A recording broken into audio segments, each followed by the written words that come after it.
Our mission here is, well, it's pretty simple.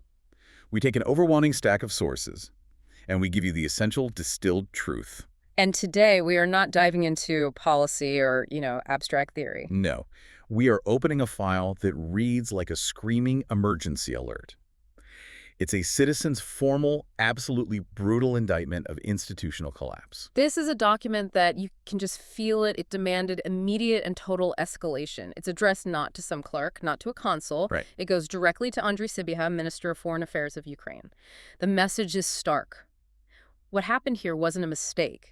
It was an administrative catastrophe that threatened constitutional order and national security. Exactly. When a citizen is forced to bypass the entire bureaucratic chain of command and submit their grievances directly to the highest political office. To Minister Andriy Sybiha himself. The skull of the alleged failure is systemic. This isn't about one missed email. This is about the complete alleged breakdown of the state's functional integrity abroad. And we have to anchor this disaster immediately. We have to be crystal clear. The scene of this unprecedented chaos, these allegations of profound legal and security violations, all of it occurred during a single off-site mobile consular appointment. Wow. In Portland, Oregon, September 24th, 2025. That is the date, and that is the location of this alleged institutional shame. Our sources, and they center around this complaint filed by a citizen named Vasil Popovich, they paint a picture of governmental betrayal so profound it's difficult to fathom. It really is. We need to dissect the institutional implications here. Yeah. How did a sovereign state allegedly outsource its most sensitive functions to unverified strangers? And how did that result in a shocking operational failure that ended with foreign police, American police, having to intervene? But before we even get to the legal and the security risks, we have to understand the human cost. The outrage, it's rooted in the personal sacrifice that was demanded of this one citizen. Mr. Popovich, like so many in the diaspora, he relies on these mobile sessions for basic services. His appointment was scheduled for a simple passport collection. On that specific day. On September 24, 2025, in the Portland, Oregon area. And to honor that promise of government service, he drove over 10 hours. 10 hours? From Kalispell, Montana. Think about that commitment.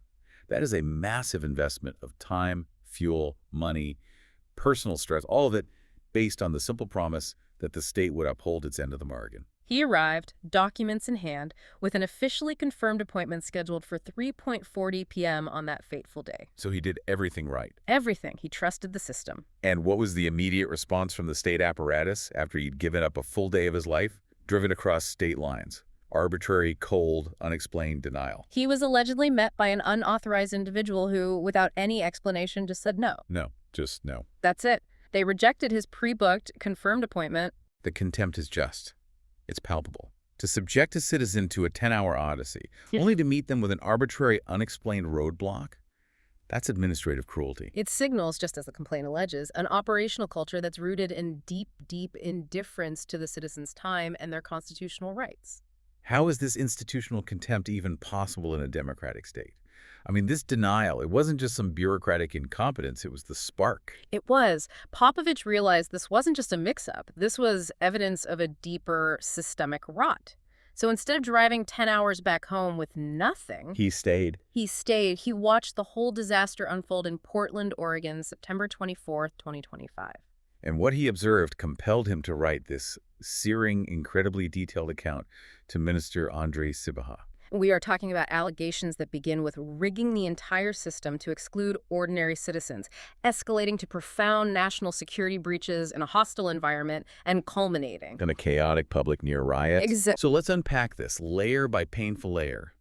We have to start with the foundation of the injustice, the alleged constitutional betrayal that led to this entire breakdown. The central allegation here, the one that everything else is built on, is that a core public service, which by law must be offered equally to all citizens, was allegedly transformed into a private club. A private club. It's a systematic voiding of constitutional equality. This alleged rigging is where the deep injustice really begins. The complaint focuses heavily on how the scheduling was managed. And look, this is a common situation for mobile sessions, right? High demand, limited slots.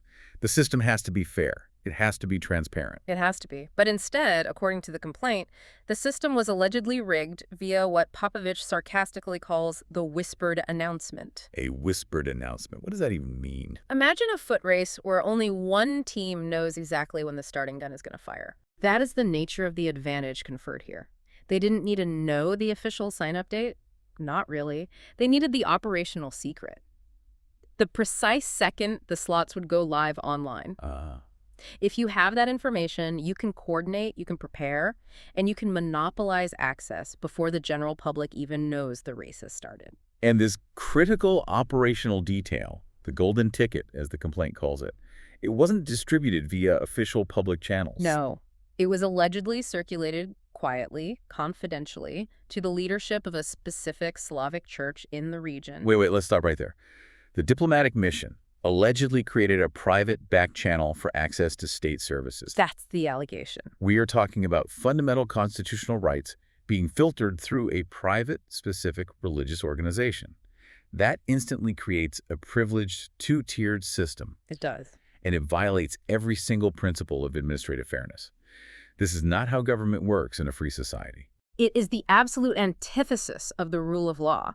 It tells the general diaspora, all those people who are relying on the official consulate website, that transparency is meaningless. Right. While they were all frantically refreshing their browsers, this specific pre-selected religious group allegedly received the critical operational detail, allowing them an insurmountable, coordinated head start. The arrogance implied here is just staggering. Why even maintain an expensive website, official email list, public announcements, when you can just run a private membership club for state services? That's a good question. This alleged mechanism suggests that your access to official documents doesn't depend on your legal standing as a citizen, but on your affiliation with a specific favored private group. I mean, this alleged institutional behavior is deeply structurally corrupting. And the outcome was entirely predictable and absolutely infuriating for honest citizens like Mr. Popovich. Of course. While they were waiting, trusting the system to function fairly, this pre-selected group allegedly logged on at the exact moment, the precise second, the slots went live. And They allegedly coordinated and hoovered up virtually all the limited appointment slots for the Portland, Oregon, September 24th, 2025 session. The damage was already done before the general public was even officially alerted. So by the time the announcement finally went live for the rest of the waiting diaspora, the slots were gone. Gone. The complaint accurately labels this an artificial barrier created entirely by the use of insider information. The game was rigged before the public even knew they were playing. And what makes this betrayal even more shocking is the alleged open nature of the deception. The complaint notes that some of the privileged attendees were allegedly openly stating that they were told in advance. They weren't even trying to hide it. They weren't even trying to conceal the mechanism. That kind of openness suggests an institutional culture where this kind of rigging is seen not as a scandal, not as a violation of sacred protocol, but just as business as usual. Exactly. Simply the routine, accepted way of doing business. A mechanism to reward specific loyalties within that diplomatic environment. This is constitutional damage that strikes right at the heart of public trust. And the legal ramifications are severe. They demand the immediate attention of Minister Andrei Sybiha. First, you look at Article 24 of the Constitution, the Equality Clause. Right. The state cannot confer privileges based on affiliation. By allegedly granting preferential operational treatment to one specific group, the state created an illegal privilege, making the entire access procedure fundamentally illegitimate. But the violation goes deeper than that, right? It goes right to the source of administrative authority. Article 19, the cornerstone of the rule of law. That's right. This article mandates that state officials must act only within the law and in the precise manner prescribed by the law. There's no wiggle room there. None. When a consul allegedly substitutes a legally required public transparent procedure for an unofficial, whispered private arrangement, they are operating entirely outside the law. They're just making it up as they go.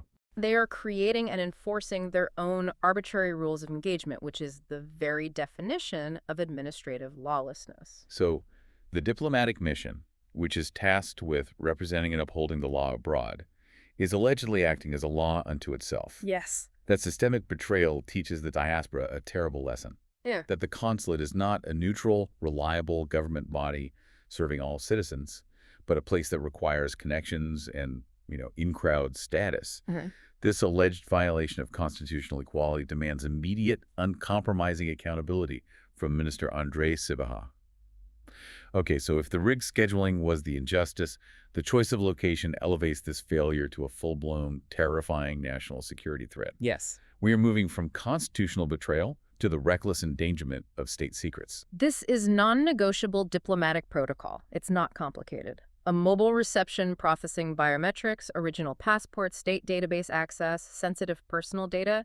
It absolutely requires a neutral, secure, audited location. This is just standard operating procedure, especially during wartime. The bare minimum. And where, against every fiber of common sense and security protocol, did this highly sensitive mobile session allegedly take place on September 24, 2025, in the Portland, Oregon area?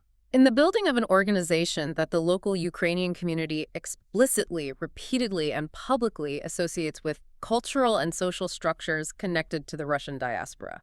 I have to express genuine shock here. Yeah. I really do. We are in the middle of a war involving active, proven espionage, disinformation campaigns, cyber warfare happening globally. Constantly. Yet the diplomatic mission allegedly chose a venue with widely known explicit links to the aggressor state for an official state function handling highly sensitive national secrets. How? I mean, how is that even possible? It immediately raises the gravest questions regarding the judgment or the complete lack of it of the mission leadership. Minister Andrei Sibiha has to demand an answer to this. Absolutely. Was any security or threat assessment conducted before this catastrophic decision? Did anyone at all, pause to consider the profound risk of processing national identity records and linking state equipment to the network in a potentially hostile location in Portland, Oregon? It's beyond simple negligence. It suggests a profound institutional ignorance or a staggering level of deliberate disregard for fundamental security principles. You have to wonder, did they fail to vet the organization? Or was this arrangement facilitated precisely because of the connections established during that earlier rigged whispered announcement process? That's a chilling thought. And the complaint provides chilling evidence that the threat was not theoretical. It was very real. Popovich, staying to witness the chaos on September 24, 2025, became an eyewitness to confirmed overt political hostility inside the reception area itself. This detail is so critical because it proves the immediate danger of the location choice. He observed an individual associated with the venue, someone with internal access. Right, not a random person off the street. Approach waiting Ukrainian citizens and launch a political attack, speaking in the Russian language. And we have to emphasize the quote that's cited in the complaint. The individual stated, verbatim, "You Ukrainians are yourselves to blame for the start of the war." A hostile political provocation. Yes. Happening inside an official state event, targeting citizens waiting for their documents. This is instant, undeniable proof that the consulate had zero operational control over the venue, zero ability to secure a neutral space. And allegedly allowed psychological warfare and political abuse to unfold inside their purported diplomatic bubble. And there are other red flags, right? Abundant red flags. Yeah. Popovich notes that attempts to contact this organization for information were allegedly answered exclusively in Russian in an unprofessional and rude manner. The layers of profound suspicion regarding the loyalty and intentions of the organization the consulate allegedly partnered with are just. They're overwhelming. But the truly unforgivable sin, the element that elevates this into a full-scale national security catastrophe, is the alleged cybersecurity nightmare. This is where the comedy of errors ends. And the fear for citizen safety begins. The consulate allegedly failed entirely to audit the information security before bringing in state equipment that holds the keys to national identity. The absolute first rule of a high-security mobile diplomatic mission is network isolation. You do not connect to a foreign network. The horror story detailed in the complaint is that consular equipment laptops accessing sensitive state databases containing passport and identity records was allegedly just plugged into the local network of this potentially compromised building. Right there in Portland, Oregon, on that day. On that day. Let's make this technical risk absolutely clear for everyone listening. Laptops containing the keys to sensitive citizen data, connected directly to a network controlled by a building with alleged ties to the aggressor state. This is not just bad IT. Yeah. This is operational recklessness that risks a massive intelligence failure. The potential for an immediate passive breach is immense. If a hostile actor, even a low-level one, was resident on that same local network, they could easily and cheaply deploy a network analysis tool. It's commonly known as a packet sniffer. So a packet sniffer, it vacuums up all the data flying across the network cable. Essentially, yes. It could potentially intercept and capture all data traffic passwords, connection data, every single passport detail processed that day. If it's not properly encrypted end-to-end, it's just flying across a network that the consulate should never, ever have trusted. And this requires what? Some kind of high-tech spy. No, this requires only a hostile actor sitting in the next room in that building. Unbelievable. And the risk goes beyond a one-time data scrape. The complaint raises the chilling possibility of malware injection. If a hostile entity controls that local network, they have the perfect vector to push sophisticated malicious software onto the consul's laptop without detection. We're talking about keyloggers or credential scrapers. And a keylogger, just explain the long-term damage of that. Think about it. A keylogger means that for weeks or months after the September 24, 2025 mobile session in Portland, Oregon was over, every single keystroke the consul made, every password they typed, every login for the broader diplomatic network is being recorded and covertly sent back to the hostile actor. So the single failure in Portland becomes a long-term gateway into the entire mission's data infrastructure. A gateway. Or the even more insidious risk, a remote access Trojan, a RA. ORA. A RA grants the hostile entity persistent, long-term operational control over that state device. They can access files, they can monitor communications, they can potentially use that machine as a long-term, undetectable beachhead into the broader diplomatic network, long after the team has returned to the main mission building. This is not just a leak. This is the potential for a catastrophic long-term compromise of national data and diplomatic systems. Absolutely. By allegedly ignoring these absolute non-negotiable security protocols in this highly suspect location, the consulate allegedly put highly sensitive national identity data directly in the path of hostile special services. This is a colossal, unforgivable failure of national security that demands immediate, painful accountability for Minister Andre Sibiha. So we've established the rigging and the security failures. Now we get to the operational mechanism that enabled all of the chaos. The bizarre, unacceptable outsourcing of core state functions to unauthorized private volunteers. This introduces the element of the shadow state. I mean, how does a sovereign government, especially during a time of existential crisis, take core functions that require security clearance, official identification, legal authority, All of those things. and just hand them over to unverified private citizens known only as volunteers? It beggars belief. The complaint rightly identifies these individuals as the shadow administrative control, and they were allegedly doing far more than just providing, logistical support. Like getting coffee or directing traffic. Exactly. They became the de facto gatekeepers, managing complex queues, performing preliminary filtration, and communicating criteria as if they possessed the legal authority of the consulate itself. All of this happening in Portland, Oregon, September 24, 2025. That day, The ultimate sign of systemic collapse is when the citizen realizes the actual state official, the consul, is irrelevant. Everything is decided by the volunteers, the citizens noted. This is a total abdication of the chain of command. it is. It replaces legal, accountable state authority with arbitrary private control. Who audits them? Who is liable when they make an error or, even worse, exploit their position? Nobody. And the risk just skyrockets when you consider their alleged physical access to confidential documents. We are talking about original passports, ID cards, birth certificates, the essential keys to a citizen's identity. And the complaint says these unauthorized people, they were actually touching these documents. Touching them, reviewing them, sorting them, shuffling these highly confidential original state documents. Think about the identity theft risk. Your original passport, the document that proves your very citizenship, being handled by a random person with no security clearance, no official title, and zero legal accountability. What stopped an unverified stranger from taking a quick, high-resolution photo with a personal phone? Absolutely nothing. That level of exposure is terrifying. Yeah. It's disgusting. And it's a fundamental failure of consular statute.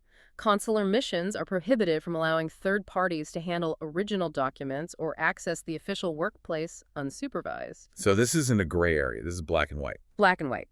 When volunteers are handling queue management, they should be operating 100 feet away from the documents. Allowing them physical access to original documents is a fireable offense. And this leads us to the most shocking data security failure witnessed, the unattended workstation. The volunteers could allegedly walk right up to the consul's desk, look at the computer screen displaying other citizens' sensitive data. and allegedly even attempt to interact with the operational area because the consul was so often absent. The flagrant violation of data protection laws here cannot be overstated. State data, citizen documents, official equipment, allegedly left wide open and accessible to unverified, unauthorized people. It's an institutional open invitation for espionage or identity theft on September 24, 2025. The consul allegedly left the desk regularly, just walked away, without explanation or securing the area. That's what's alleged. Leaving an unattended workstation is unacceptable in any professional setting, but leaving an active, unsecured diplomatic workstation in a building with alleged ties to a hostile state during a war? That is negligence approaching criminal recklessness. And look at what was allegedly left exposed. Original citizen documents scattered openly on the desk, the computer allegedly left on, unlocked, actively displaying the sensitive personal data of other citizens, visible to anyone. Including the unverified volunteers standing right there. Exactly. This is a direct, undeniable violation of Article 24 of the Law on Protection of Personal Data, which mandates strict physical and technological protection. The painful irony is that the state official, whose non-negotiable job was to protect that data, allegedly made it easiest to steal. But the shadow structure did more than just create a security risk. It allegedly created the perfect environment for the most serious allegation of all. Corruption risk? Corruption risk and shadow paid access. This is where alleged incompetence bleeds directly into potential criminality, requiring a dedicated anti-corruption investigation by Minister Andrei Sabia's office. It has to. The complaint alleges that Popovich heard from other attendees that these unauthorized individuals, the volunteers, were actively collecting cash. Cash. Cash. SNATE services are paid for through official, traceable, audited bank channels. Cash being collected by unidentified, unverified volunteers is precisely how illegal administrative fees or outright extortion disguised as a voluntary donation function. It's completely opaque. It's untraceable. It's ethically compromised. It is. And the implication is chilling, that access to the already rigged system was tied to these payments. It suggests that without a payment, the volunteer-managed queue might move a lot slower. They were allegedly monetizing a constitutional right, turning a public function into a private, paid-for good via an illegal, opaque mechanism. And all of this on September 24, 25, in the Portland, Oregon area. And even if the consul did not directly receive the money, the state is fully responsible for ensuring its process cannot be exploited for financial gain by unauthorized intermediaries. This alleged practice is the textbook definition of an institutional breakdown that violates every ethical and anti-corruption rule. So the stage was set. Rigged access, a hostile location, unchecked volunteers, zero security. The only thing missing was the match, which was allegedly provided by the consul's own profound operational inefficiency and negligence. Right. We need to acknowledge the specific operational failures of the consul here. When you run a time-limited mobile session and you're trying to serve a crowd that's already inflamed by rigged access, efficiency is a moral imperative. Every minute wasted is a minute that ratchets up the tension. And it brings chaos closer. And what did the complaint observe regarding the pace of work? The consul was allegedly typing with one finger. One finger. Incredibly slowly, with long, frequent pauses. The pace was agonizingly slow and operationally unacceptable. That detail, it might seem minor, but it speaks volumes about institutional indifference and a total lack of preparation. In this volatile context, being excruciatingly slow is a direct security risk. It is. Every minute of delay fuels arguments, suspicion, and the likelihood of a physical confrontation when citizens realize their turn is moving nowhere. The slow, deliberate work in an already unstable environment, because of the unfairness of the volunteer-managed rigged access list, it was like pouring gasoline onto the flames of citizen frustration. But as we discussed, the worst failure was the total, casual abdication of basic data duty. We have to highlight this again, specifically for Minister Andrei Sabia. The consul allegedly left the desk regularly, stopping the application process and walking away without securing the area. It's a stunning, breathtaking institutional disregard. It is negligence approaching reckless endangerment of state assets and citizen identity.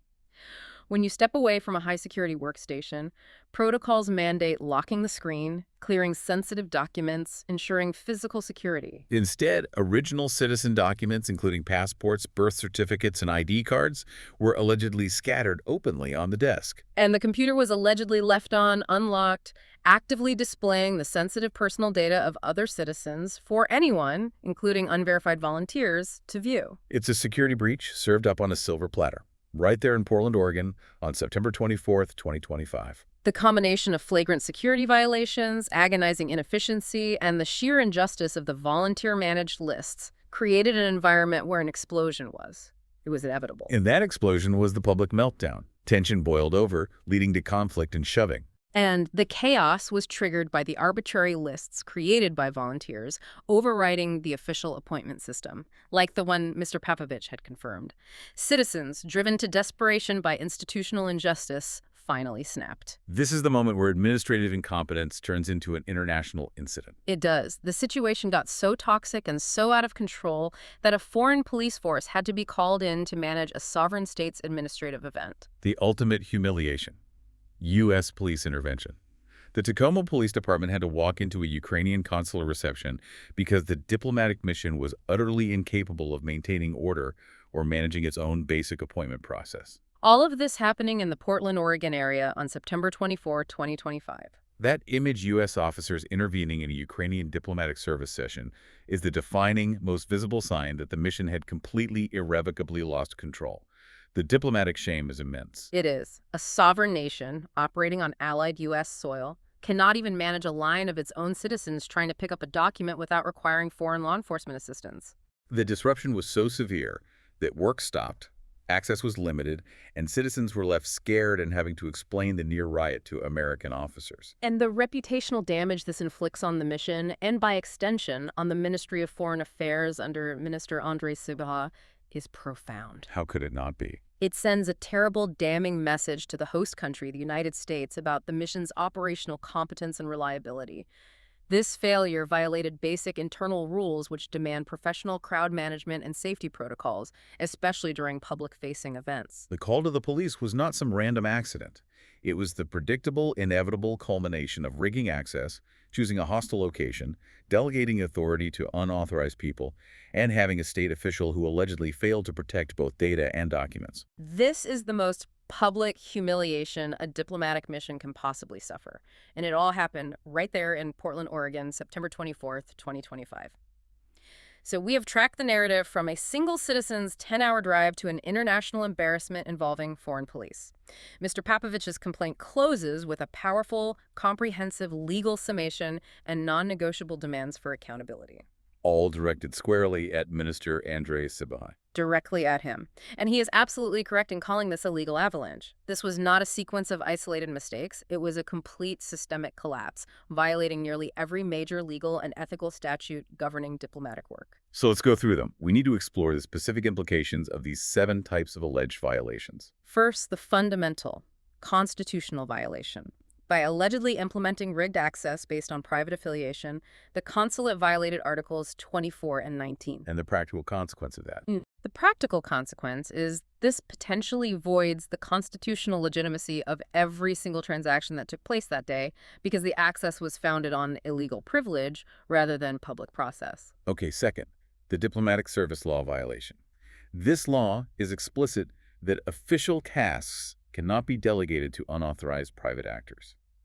What does this mean in practice? It means that every action taken by those volunteers, managing queues, filtering documents, communicating official messages, was arguably illegal, creating a massive liability for the state. Third, consular statute violation. This statute strictly prohibits allowing third parties to handle original documents or access the official workplace. And the implication of this is terrifying for citizens. The state failed its duty to safeguard the physical documents that prove their identity. Fourth, Data Protection Law, Article 24. The failure here was total.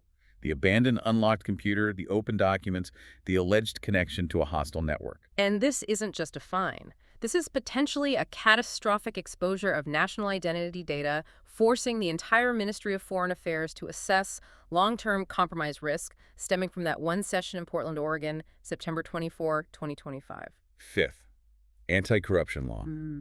By allegedly allowing conditions for shadow-paid access and extortion via the unauthorized collection of cash by volunteers, the mission leadership potentially facilitated corruption. And the immediate consequence is that every citizen who felt coerced into paying a donation has a legal claim of administrative fraud against the mission. Sixth, internal NFA orders. The failure to provide safe, organized conditions, professional crowd management, and clear protocol directly led to the police being called. This isn't just poor planning. It's an operational failure that resulted in an international incident and, crucially, violated the state's duty to provide a safe environment for its own citizens. And then seventh, right to appeal, Article 40. The most basic administrative obligation is to respond to a formal complaint. The subsequent 3-month silence after the event, refusing to provide a justified, timely answer, is a direct violation of this fundamental constitutional right. This silence signals not only incompetence, but institutional stonewalling. This comprehensive legal diagnosis, it reveals a state apparatus that, in this instance, allegedly operated as if it were above the very law it was meant to represent. And the pain of this injustice, it continues for Mr. Popovich. It does. Despite submitting this detailed, legally sound analysis, despite the 10-hour drive and witnessing this complete meltdown in Portland, Oregon, he remains the victim. Because at the time he filed his complaint, 3 months after the disastrous September 24, 2025 event, he still did not know the location of his passport. He still had no idea where it was. That is the final contemptuous cruelty. The state failed to secure his vital identity document in the aftermath of its own administrative catastrophe. After driving across state lines, being denied service, enduring a near riot, and submitting a detailed legal complaint, the state's answer was absolute silence regarding his most vital document. And this silence itself is a powerful violation. He wrote to the consulate 3 times after the event, asking for information about his passport and the status of his complaint, and received 0 response. That's institutional contempt personified. It is. So the complaint provides Minister Andriy Sybiha a clear, non-negotiable set of demands, a stark roadmap to restoring the rule of law and competence.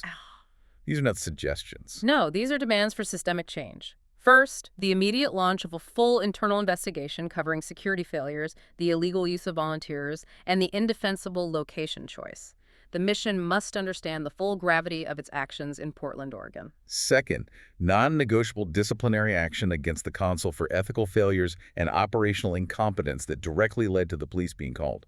There has to be personal, visible accountability for this diplomatic shame. Third, and this is absolutely crucial for protecting citizens in the future, a strict, permanent institutional ban on using unauthorized volunteers for any consular procedures involving documents, data, or access control. The shadow state must be dismantled immediately and forever. And finally, immediate security guarantees. Future mobile sessions must be confined to safe, audited, neutral locations with 0 connection to groups affiliated with the aggressor state. And technical security protocols must be explicitly verified, network isolation must be confirmed before any state equipment is plugged into a non-official facility. Mr. Popovich is demanding the restoration of dignity and the rule of law. He is. He is making the case directly to Minister Andriy Sybiha that during a war, state institutions abroad must operate with maximum integrity, not with alleged corruption and catastrophic negligence. This is not just an indictment of a few mistakes. It is a full-throated attack on a systemic failure to grasp the profound gravity of their diplomatic and security responsibilities in wartime. We have walked through the shocking progression of events that day in Portland, Oregon, September 24, 2025. One citizen's attempt to pick up a document exposed a systemic failure that touches on constitutional rights, national security, diplomatic competence, and profound personal ethics. The alleged level of institutional disregard, culminating in a foreign police force having to intervene in a sovereign state's function, remains. It remains staggering. It does. The administrative details, the unattended laptop, the cash collection, the rigging, they paint a picture of operational lawlessness that is terrifying to behold. The ultimate cost of this catastrophe isn't the time or the money Mr. Popovich lost on his 10-hour drive. It's the deep structural collapse of faith in the state itself as a reliable guarantor of rights and security. Especially among the diaspora who need that faith most desperately during wartime. That is the essential challenge now facing Minister Andriy Sybiha. When your diplomatic service, which is supposed to be the face of the nation abroad, cannot guarantee basic security and fairness, even for a simple passport pickup in the U.S., how can citizens possibly trust it with their vital national interests? Rebuilding that trust requires complete, painful accountability and a fundamental overhaul of the operational culture that allowed this administrative catastrophe in Portland, Oregon, September 24, 2025, to happen. Accountability for this profound betrayal of public trust is the only way forward. We've documented the legal avalanche and the demands for resolution. Thank you for joining us for this intense deep dive. Now, consider the chain of command. If the mission leadership felt confident enough to ignore these core constitutional rights and security protocols without fear of immediate consequence, what does that reveal about the administrative culture sanctioned, or perhaps even encouraged, at the highest levels of the Ministry of Foreign Affairs under Minister Andres Sept? Something for you to mull on as you consider the true price of institutional betrayal.